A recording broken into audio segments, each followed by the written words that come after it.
occupy CNN, MSNBC, and Fox all day, every day. Matter of fact, I'm checking out CNN right now. Looks like they got an investigation on his stance for eavesdropping on his enemies or whatever, or his people he was going against, I guess.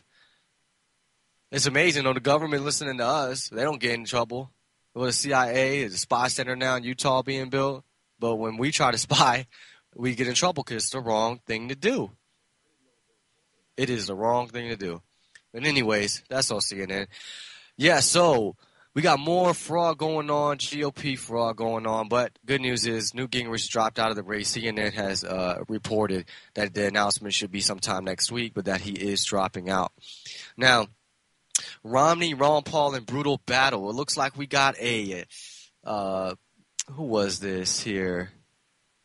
We had somebody in the GOP. Yeah, chairman in New York, county chairman in New York, was making robocalls saying that Ron Paul had dropped out, telling voters that everybody has dropped out except Mitt Romney. So let's see here. Romney HAWKS, now in complete control of his campaign, are using strong-arm tactics to shut down the Ron Paul forces. A county chairman in New York has commissioned robocalls declaring that all other candidates have dropped out of the race except Mitt Romney, which is a lie because Newt was still in and Ron Paul's still in. Now, if Mitt Romney has won the nomination, says one of the Paul state directors, why are they so threatening and running so scared? Why could they risk breaking the law or openly lying to people on phone calls? I reported to you yesterday on the Ron Paul success in Minnesota and Iowa, but only partially. And I'm reading the Doug Weed blog right now. I held back the full extent of the good news. The Des Moines Register reported that Ron Paul has won 6 members on the state committee. There is much more to say, but it is not wise to share. But don't cry for Mitt, Argentina. Romneyites are using every trick in the book and then some. In some instances, they literally locked the door to keep Ron Paul young people from participating. From scattered reports of district conventions in numerous states, the Rick Santorum forces are scattered like sheep without a shepherd. Let's see here. If you are a Santorum delegate, don't sell yourself cheap. The Romney people are making big promises to your colleagues. Don't give away your vote for nothing. And if you happen to still believe in something, come over to us. Let's see here. In Missouri, it looks like Ron Paul will get 20 of the delegates and Romney will get most of the rest, giving only a token to Santorum. Ironically, the socially conservative Rick Santorum had asked his people in Missouri to cooperate with Ron Paul, a pro-lifer and an evangelical Christian. But in the end, most of the delegates were Santorum supporters in name only and did their own thing, cutting a deal with Mitt Romney. And let's see here. Let's see. The 37th legislative district of King County is a case in point as well, and I pointed that out yesterday.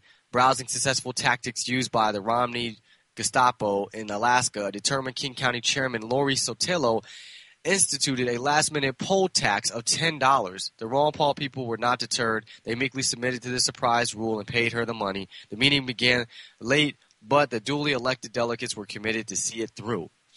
And she tried to stop, that same lady tried to stop the chairman from continuing because she was a Ron Paul supporter and she got elected fairly. It's amazing, man. Let's see here. With this ugly tug-of-war ongoing, the meeting dragged on for hours, relocating to different places.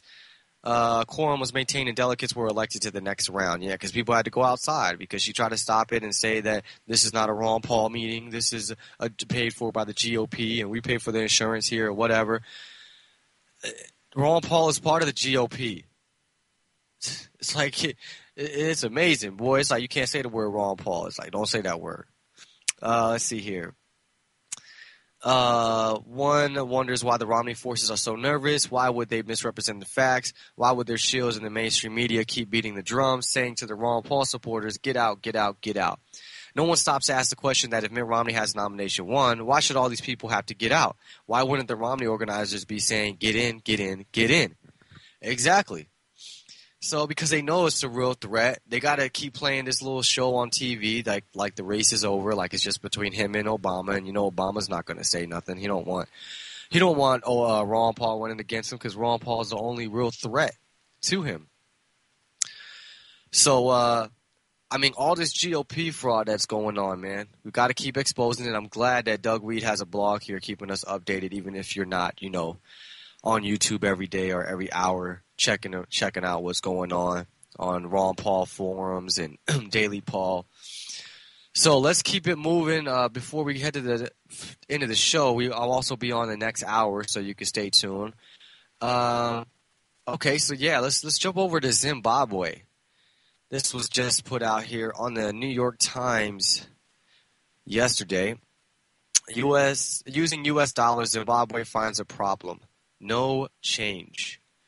Now, when Zimbabweans say they are waiting for change, they are usually talking about politics. After all, the country has had the same leader since 1980. But these days, Robson Madzimbara spent a lot of time, quite literally, waiting around for change. Pocket change, that is. He waits for it at supermarkets, on the bus, at the vegetable stall he runs, and just about anywhere he buys or sells anything.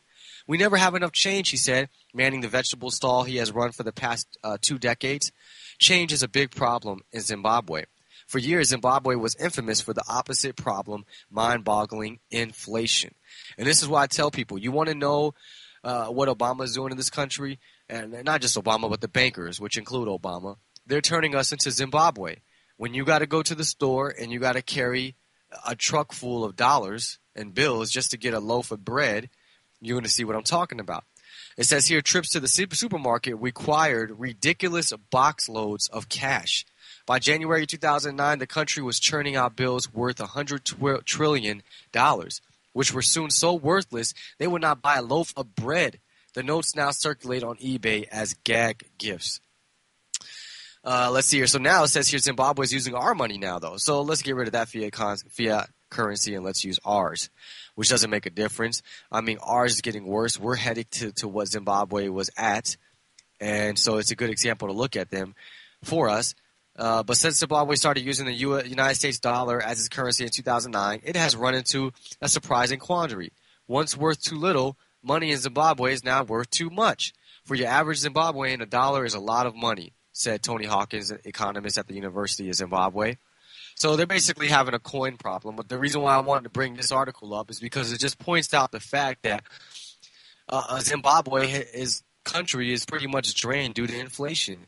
Due to the printing of their money, printing so much money that it's not worth anything anymore, and that's what's happening to us. That's what people need to realize, man. People flashing money, flashing dollars, rappers, entertainers, rock stars. This money ain't nothing, man.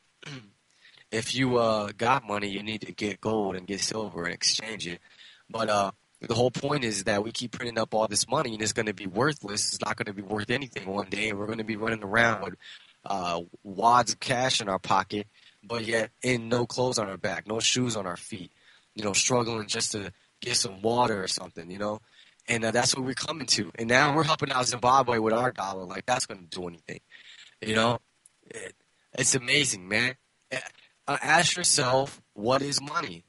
Where does money come from? How come in school they never taught you about money? They never taught you about the Federal Reserve and the printing of money. They don't teach that in school. They don't want people to know. But the word is getting out there about the Federal Reserve. We got examples like Zimbabwe, and we need to wake up to that.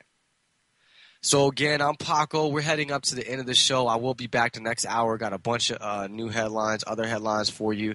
Again, if you haven't heard, breaking news, Newt Gingrich will be dropping out. Also, check out the article I talked about earlier, hit piece from Yahoo on Ron Paul supporters. Real jacked up, but leave your comments. Let them know that we are not naive. Matter of fact, we're probably the smartest among the Republican crowd. So yeah, more headlines to come. We also got a clip that I'm going to play with more GOP fraud going on. We got a Ron Paul supporter that was a witness to that, talking about that. What else do we have coming up next hour? Is there a drone in your neighborhood? We got a Google Maps of all the sites, 63 launch sites for the government where they use their spy planes. So it could be in your neighborhood. U.S.-Japan to announce agreement on troops and military bases.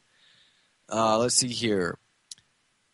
Former CIA spy boss made an unhesitating call to destroy interrogation tapes.